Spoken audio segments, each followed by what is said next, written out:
Good afternoon. So let's go. So AI, wow. Everybody hear me okay? I hear me okay.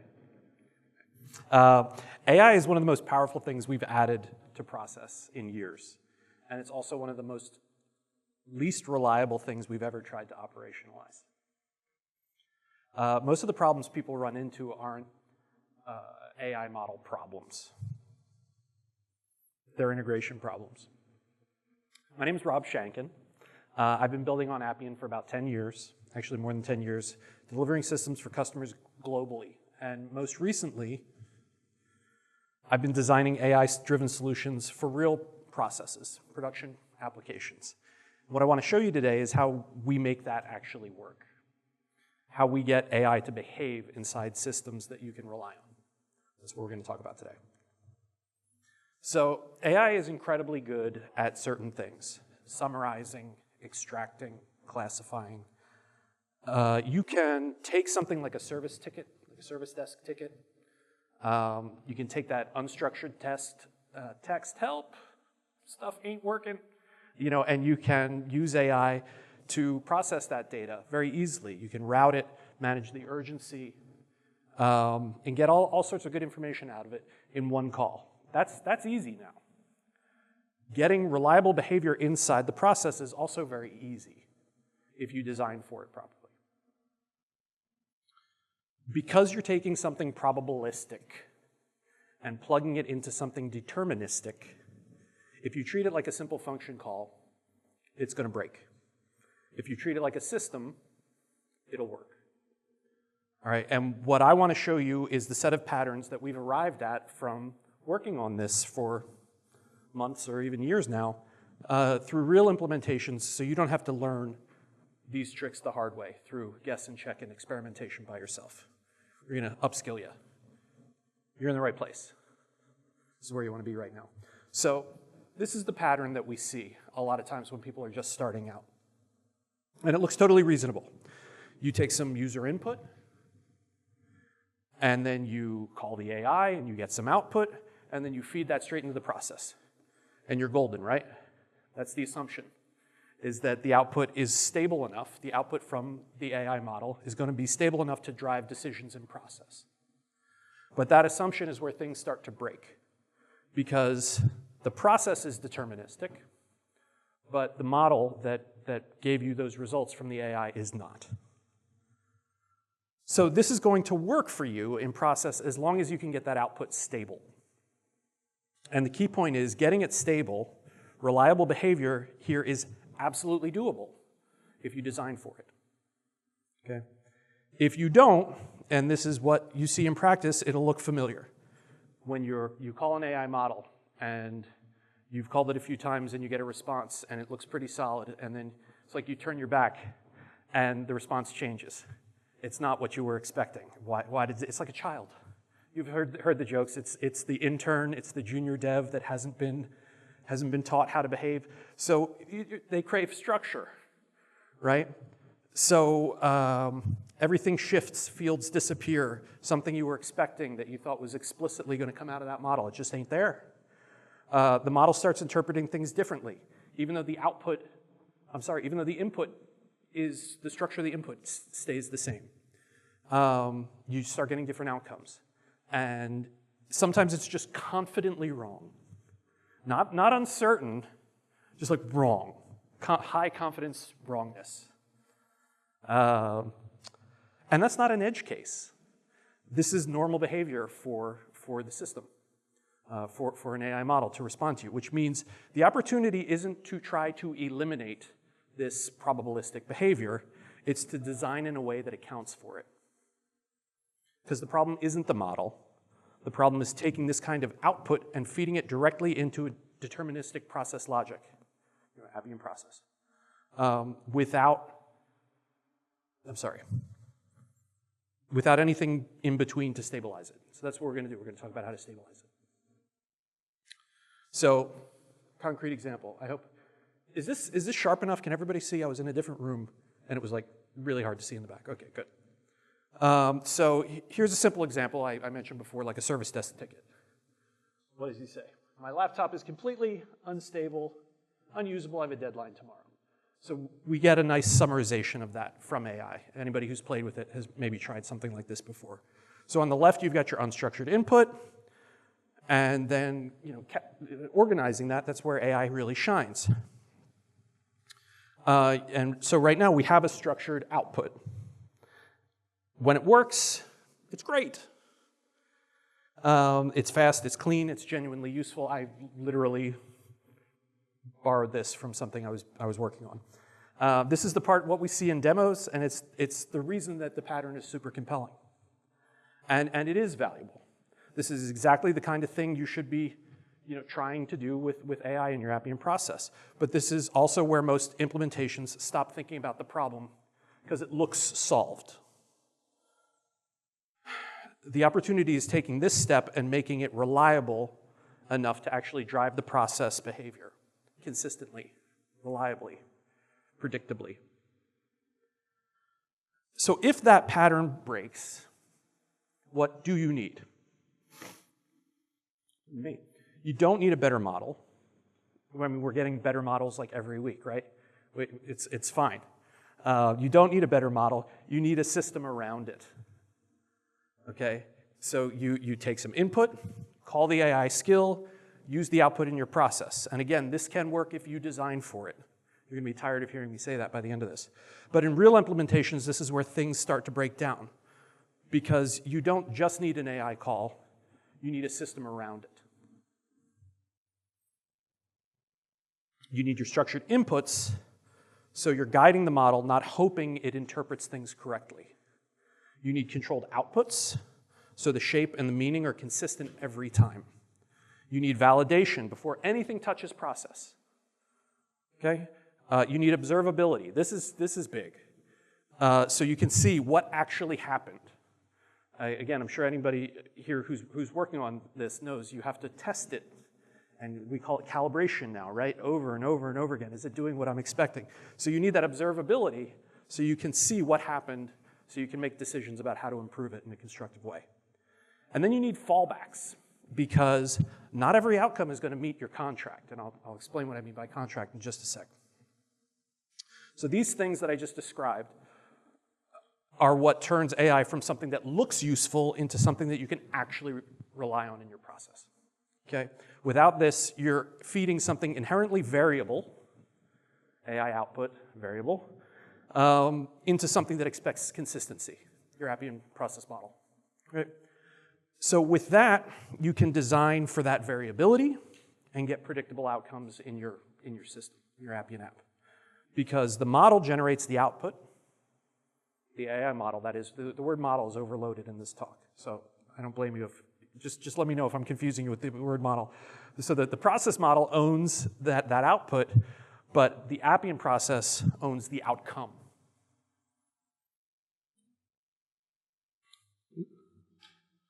So instead of trying to work on better prompts in isolation, what actually works in practice is a pattern set. There are 3 things I focus on every time. And when you get these right, everything else just gets way easier.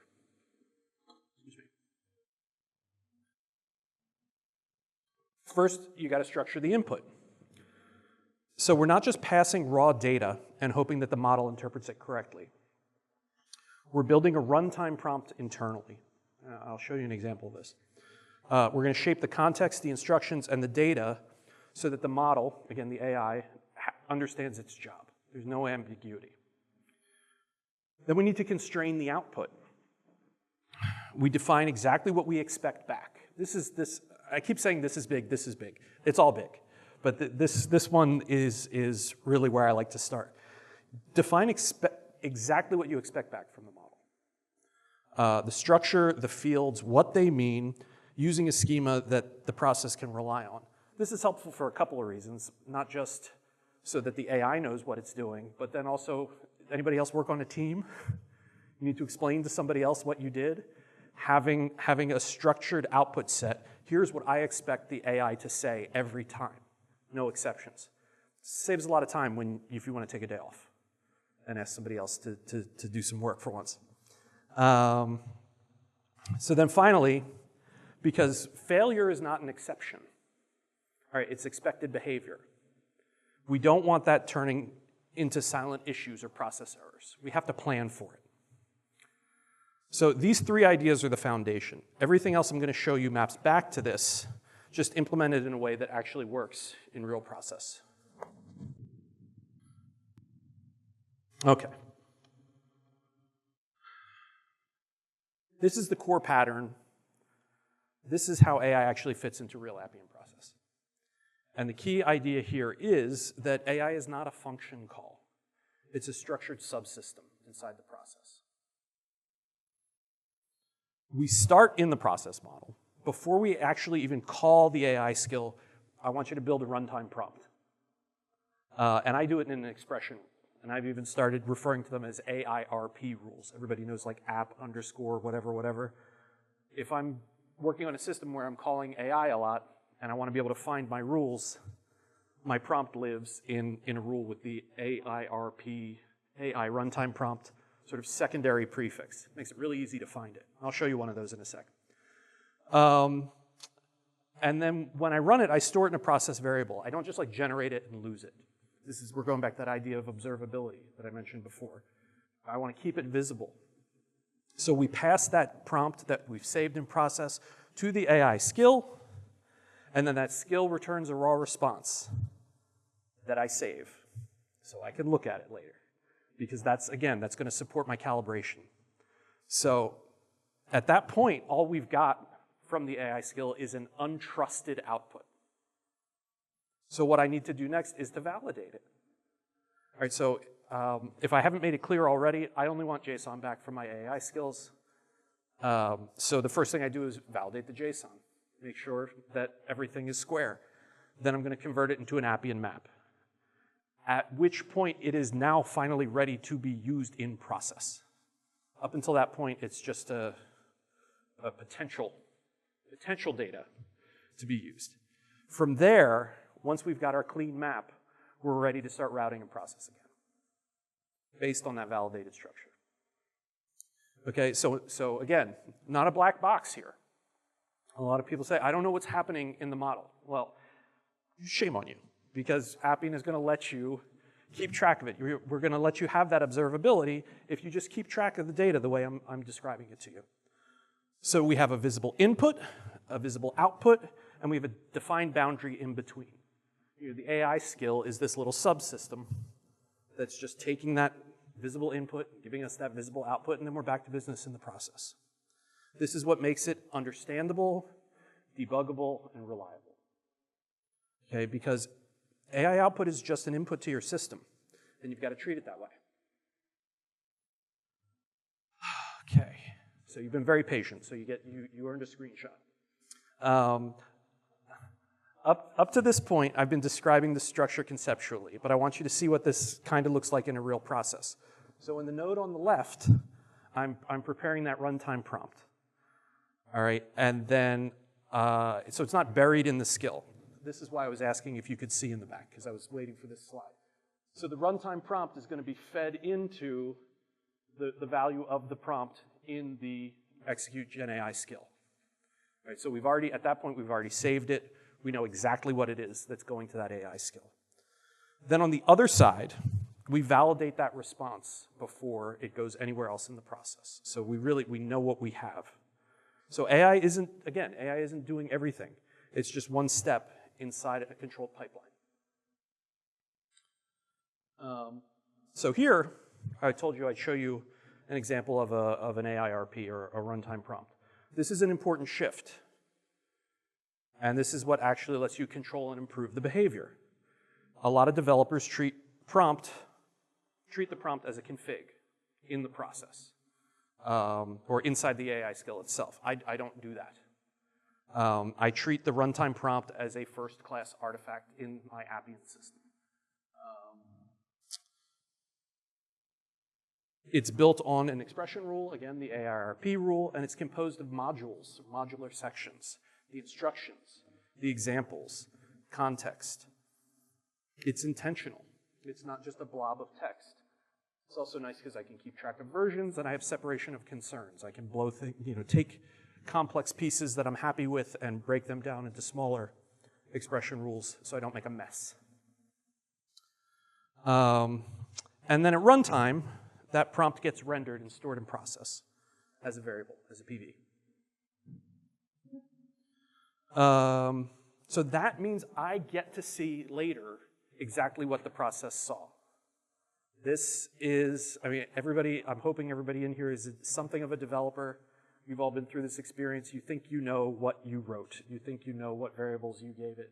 This is a whole new battleground of what did I actually say, what did the system actually see. That's why I can't hit hard enough the point, keep track of what went in and what came out. All sorts of new creative ways to get confused about what kind of data is getting passed in to the AI. So now it's not what do I think I sent, what did I mean to send, but here, I know exactly, I have the actual prompt. It's worth it to store that. And that's that unlock. Because once you have the visibility, you can debug. Once you can debug, you can calibrate. And that's how you actually improve the behavior over time. This thing is going to get interesting after it's been running for a month. You don't know what you don't know yet. You need to know how to understand what it's doing.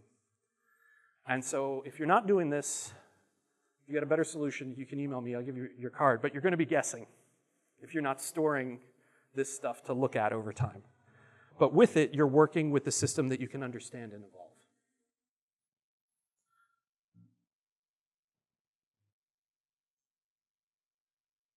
They're having more fun than we. Should we kind of get hype in here, guys? Yeah. All right. We'll come up. Somebody come up with something. So this is probably the biggest shift in how I approach this. A lot of people start by tweaking their prompts, okay, and seeing what comes back. I don't start there. I start by defining exactly what the output schema needs to look like. All right, and I'm not kidding. This is before I write one line of prompt for anything, the first thing I do is think about what is the structure, what do I expect to give it back to me? And that'll actually, anybody who ever did training with Appian, I know we used to train on what is the shape of your data for the app that you're building. It's the same thing. It's no different. What is and as you start figuring out what the shape of the data is that you're expecting, you're going to learn more about what to say in your prompt. So if it were me and I was doing a new one today, the first thing I would do would be to sit down and define a schema. The structure of the schema includes required fields, and then I even put control fields in mine. I don't know if you can see it. There's one other screen. Sorry, it's not the best. But I put control fields in like a Boolean success field and then a failure reason. Because what I'm doing here is defining a contract between the AI and the rest of the system. Okay, I do have another picture where I'll show you a little more about the success and failure. But once that contract exists, everything changes. Because nothing downstream is allowed to trust the output unless it satisfies that contract. All right, and that's what makes it so safe to use in real process logic. Any variable that you're expecting in your process, it's either here or it's not. And then you want to have examples. I'm sorry, prompts and examples don't define the behavior. They exist to satisfy the contract. So instead of chasing behavior through prompt tweaks, you're designing toward a defined and enforceable output. And again, predictability, good outcomes. Okay. The screen's playing games with me here, guys. Once you define that contract, the mental model changes. The output isn't special anymore. It's just input. We're back to input. We're back to the place where you're comfortable building Appian processes again. All right? And in any system, that input isn't valid. Can't be trusted unless it's validated. So I talked about this a little bit earlier. Just going to touch on it again. The first thing we do is parse and validate that JSON. So remember, we made a contract. We explicitly tell the AI skill, I'm expecting clean JSON. That's the format. That's the structure that you're gonna speak to me in. All right. And so before we give any of that to Appian, we got to validate it. And if it doesn't satisfy the contract, we fail fast. All right, we route that explicitly in process. We don't do blind retries, and we don't trust the model to figure out whether it succeeded. The process decides that for us. Okay, this is what creates, again, that clean boundary. Remember, AI is a subsystem between probability or probabilistic behavior and deterministic logic. And that's what makes it safe to use in real workflows. So here, hopefully that's legible. You can see, once you have your contract in place, you get a different kind of failure. It's not a system failure, it's a task failure. So the example up there on the screen, I was dabbling with a system to look at Appian code and identify anti-patterns and whether or not the code has best practices. Now, I think we all know that it's a good practice in life to remember a towel, but it has nothing to do with Appian code. So up there, if this system's job is to validate Appian code, it's going to throw success equals false because that's not what it's there to do. And it doesn't really know how to help me with that. So it's throwing success equals false, but my system that's wrapped around this knows what to do with that. So we're not going to get a silent error. Again, it's a task failure. Success equals false is a valid outcome. So I do this on all my AI skills. And then I ask it to tell me, if and only if success equals false, explain to me what happened so I can learn.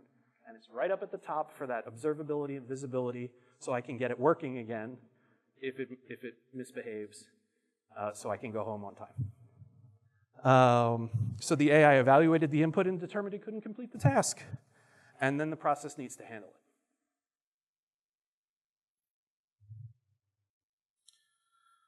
Okay, so that's an important distinction because if the response doesn't match the schema, that's a system problem.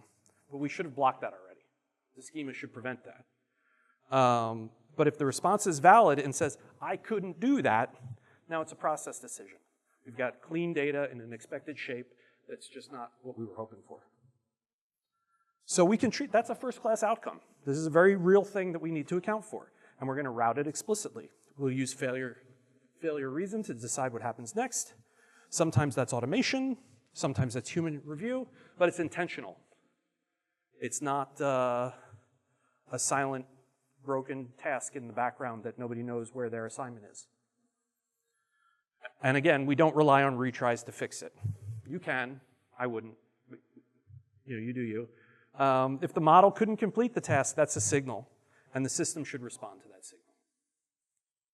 Because, once again, maybe we'll shout this when we're done to get back at them. The process owns the outcome. Process owns the outcome. No, I'm not going to make it. Not the AI model. Okay? So, to make this work in prod, you need real observability.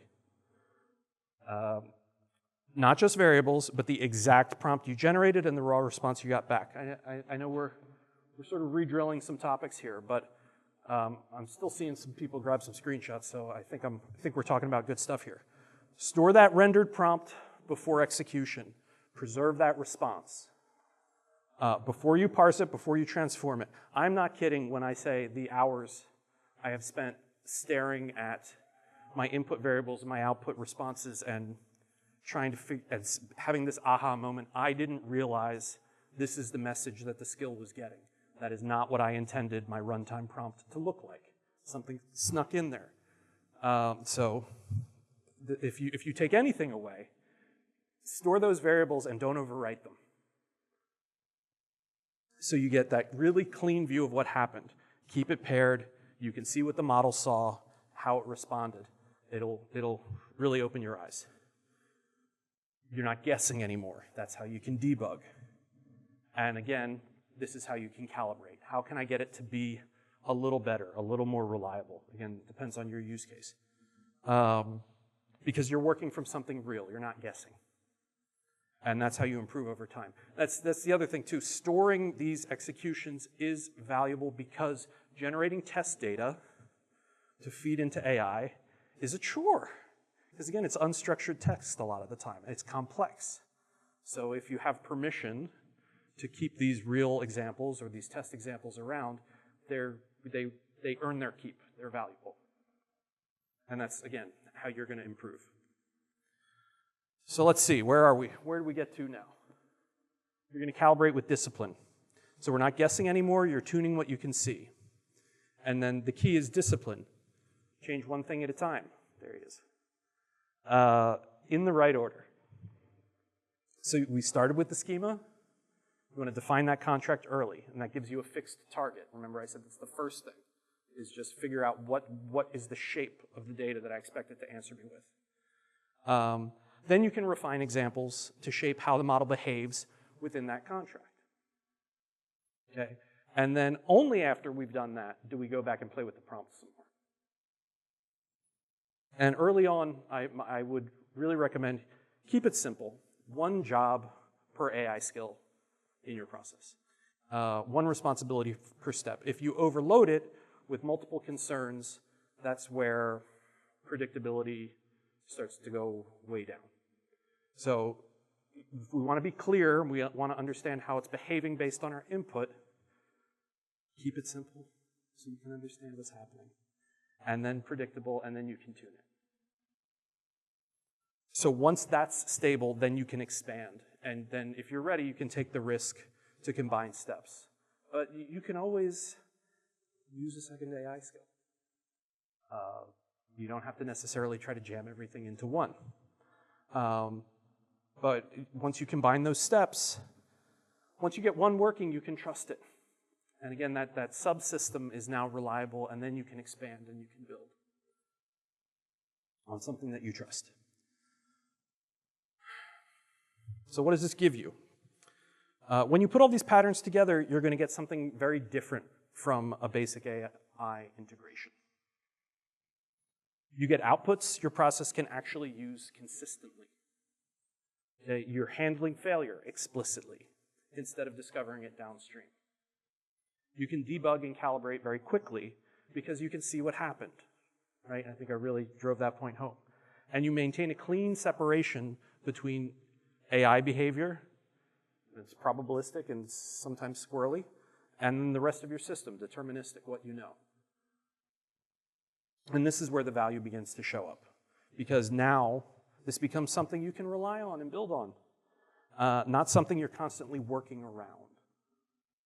It's here to do work for us. We shouldn't be dancing around it. AI is powerful, but it doesn't become reliable on its own. Reliability comes from how you structure it and how you control it inside your process. That's what turns it into something that you can actually build on.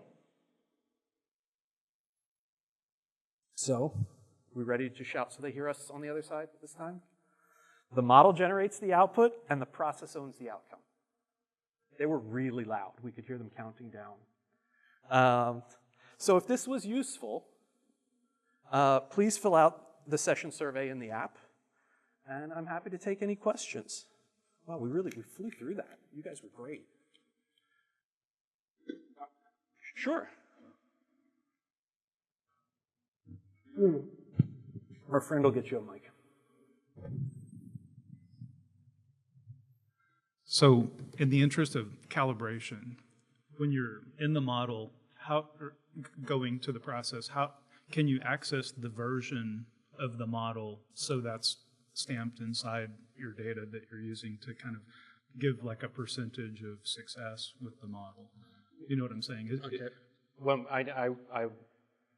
we said model was an overloaded term. Are you talking about the actual AI model? Just like the AI skill. Like if you want to say, this is like an 80% confidence level for me. You know, I mean, I'm coming from the standpoint of having used AI Doc Center pretty successfully. And so I'm kind of thinking, well, that was a pretty neat implementation. Is there a way to access the version number before you start monkeying with the prompt? And then know, well, okay, now maybe I need to run all my test cases again, and then just kind of reevaluate the percentages, or how would you recommend doing that, I guess? So I think that it's valuable context to have experience with Doc Center. I think what we're talking about here is different in some ways, and I want to be sure that I'm answering the question you're asking.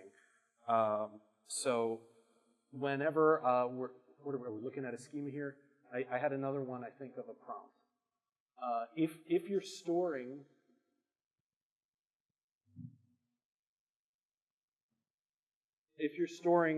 your prompt the way that I'm suggesting, and then you're saving it as a process variable, it's going to be inside the processed instance.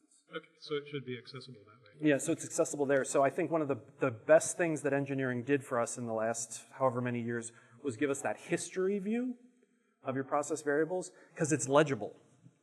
And you can actually get in there. That sounded backhanded.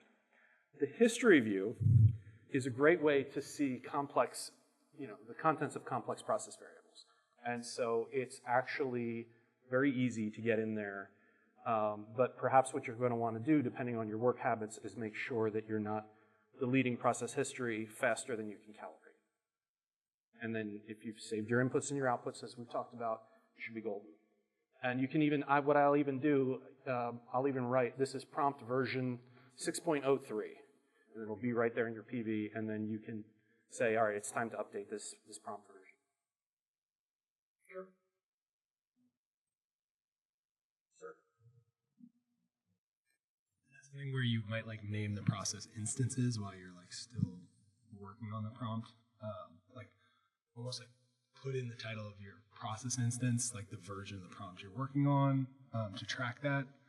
If you're not doing that, that's fine. I'm not. Okay. What I have been doing, because of just the nesting and the separation of concerns, is that my, what do we call it, the runtime process display name, yeah.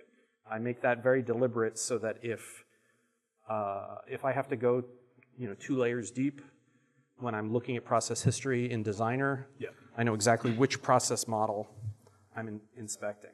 Okay. You could certainly track that inside the process display name if you wanted. I Sure. wouldn't argue against that.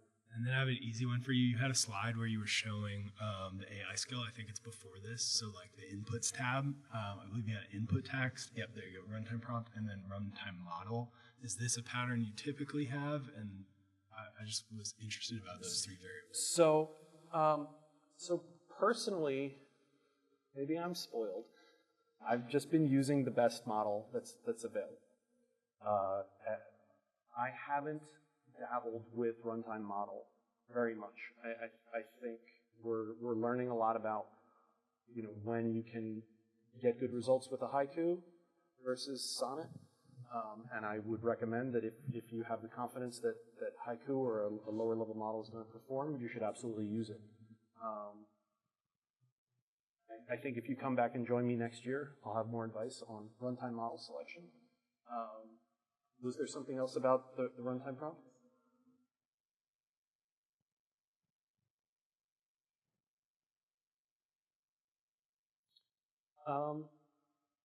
How so?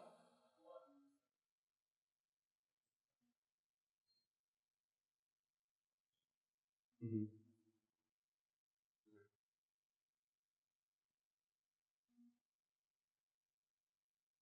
At a lesser model, yeah. I think we're going to see a lot of emerging patterns around it. We just don't have. It's a pretty new feature, the runtime model. Yes. No, it's not. So that field will override the actual AI skill that's being invoked if it's populated. Otherwise, it's just going to use whatever model was selected in the AI skill that's underpinning this node. Does that make sense? Mike, did you want to?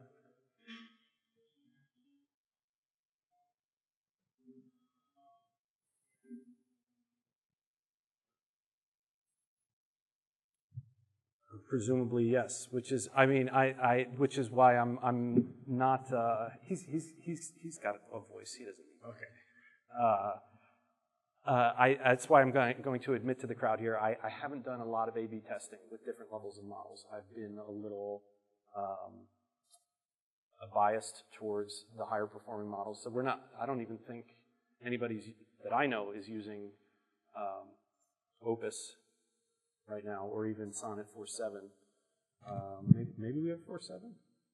No, but so either Haiku or 4.6, and I think that's where you want to take it. And I mean, this matters for all of you, is getting it working and then optimizing for performance and cost. So if you can get it working and then you drop it down, well, if you can get it working on Haiku, awesome. If you get it working on Sonnet and then you can learn how to calibrate it and give it the right keywords so that it can make good decisions with the lower level model, I think that's really your sweet spot. Mm-hmm. Mm-hmm. Treat all output as untrusted output.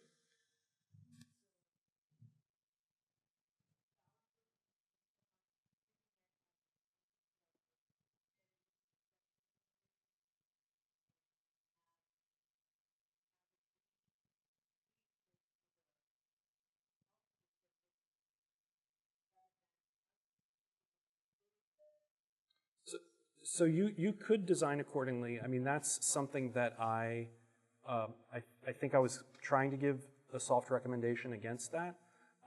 So we've experimented, and we still see it. So if you've been to any of the other workshops, especially talking about Doc Center, you hear about AI as a judge.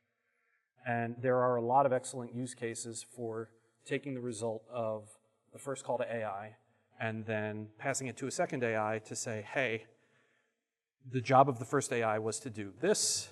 Does this answer look like it did that?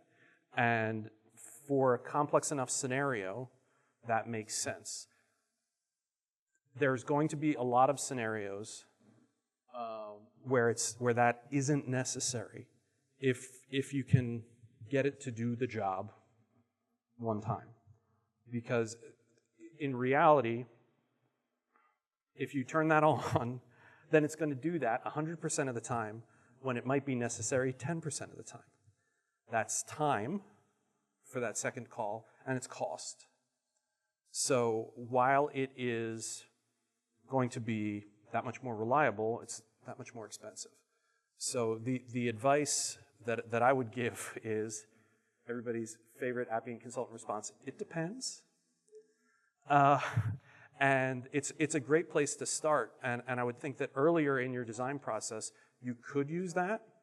And then you want to start to learn about what are the use cases, what are the scenarios in which it actually mattered, and then how can we bake that finding into our prompt so that the likelihood of that type of failure is reduced.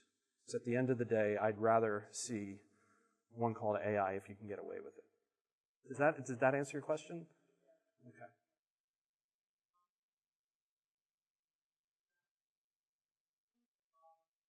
Mm-hmm.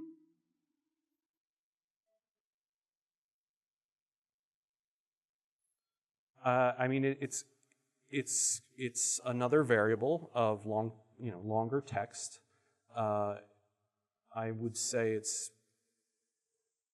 it's not nothing, but it's not a big deal. I guess, again, it's really going to depend on what your payload looks like. If you are retrieving encyclopedic amounts, then that would be something I'd worry about. In the cases that I've been doing, it typically has to do with making thoughtful decisions about specific questions, and it's not too large. No. I just keep it in the process, and then again, this is why I talked about during your calibration stage, you can choose to either archive or delete your process history on a time frame that you're comfortable with. If you're going to be working on there and developing every day, and you're going to be resolving and learning from what happened today, you could archive or delete your instances in 1 to 3 days. If you think that you need to keep it for longer, you can keep it for longer. It's a good question.